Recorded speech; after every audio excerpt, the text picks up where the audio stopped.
But it's a reflection. It's a reflection of what's coming at us.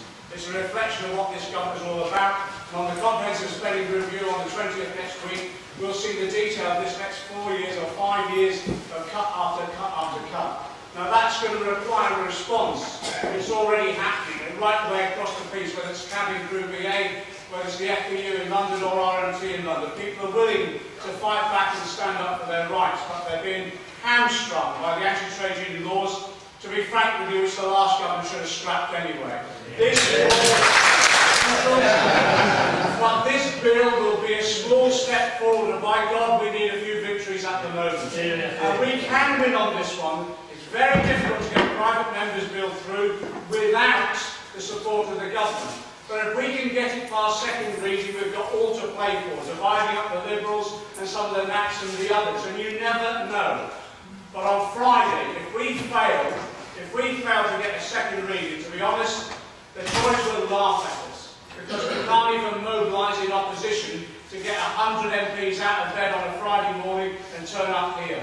So our job in this country, and we're getting some fantastic support. Look at the MPs we've got coming along here. We're up to about 60 or 70 said they'll definitely be there. But we need at least 100 under parliamentary procedure if the Tories try and talk it out like they did on the Trade Union Freedom Bill.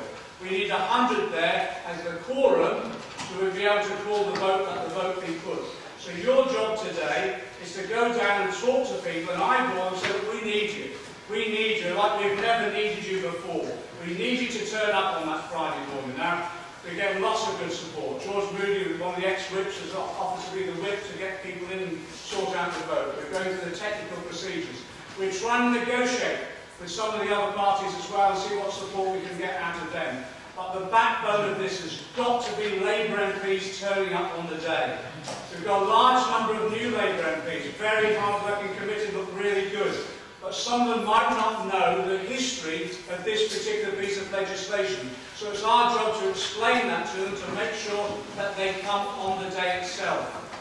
We need this victory, but we will only do it if you do your job in talking to those individual MPs over this next week. So anyone you know, any MP that you have contact with via your union, any constituency that you're in, phone them up, speak to them, talk to them today. Feedback the information via their union. Let us know who's definitely going to be there. It's going to be a straightforward head count and canvass on the day to make sure that we have the numbers.